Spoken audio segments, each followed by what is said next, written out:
with the help of an offstage mute button. Moderator Kristen Welker helped to provide viewers with solid debate over leadership that had been missing so far during the 2020 presidential campaign. On Thursday, the NBC News White House correspondent worked hard to keep control of the second and final encounter between President Donald Trump and Democrat Joe Biden. Joining us now to talk more from Dallas, Texas is Carmina Barnett. Carmina, this was a totally different debate from the first one, which many would say was chaotic, people talking over each other, and maybe not moderated to the best of the ability. And so, Kristen Welker helped to bring balance to this debate. Yes, absolutely, Nietzsche. And I just want to start here and say I believe she did an absolutely amazing job. I thought she brought a great level of balance, as you mentioned. Now, she is 44 years old. She's a graduate of Harvard University. And I just think she handled it so eloquently. At one point, our current president even gave her a compliment saying that he appreciated how she was handling the debate. I mean, she went in, I'm sure, with the mindset of not really knowing what to expect because of what we saw with the first debate. And then we know the second debate was canceled because the president did not want to do it virtually. So I'm sure she was probably nervous to some degree, but again, handled it so eloquently.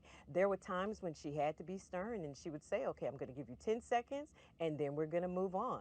There were times when the president didn't address things directly. She would go back and remind him of what the question was and really try to seek out a direct answer. She asked the hard questions, even with Vice President Joe Biden. She discussed the issues with his son and things like that. So I really think she was well studied and she was very articulate and just represented us so beautifully, in my opinion, Nietzsche.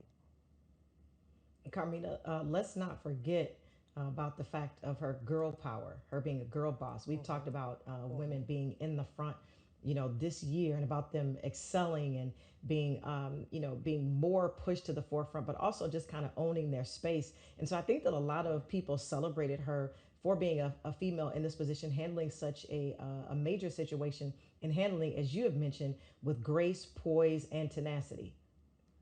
Exactly, Nietzsche. There was one point that we got to mention when they were speaking about the stimulus check, and President Trump said that it was up to Nancy Pelosi. If you look at it, she very quickly reminded him, "Well, you're the president."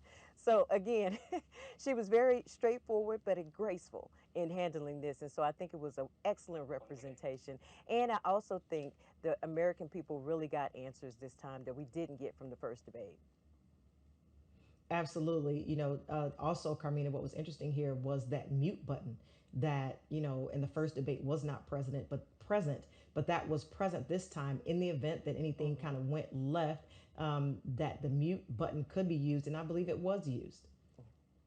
Yeah, and I think they respected it. They didn't try to yell past the silence and things like that. So that was extremely helpful again in helping us to get real answers. As we know from that first debate, we got more shouting and more interruptions, and it was just very difficult to get the information that we, the American people, needed.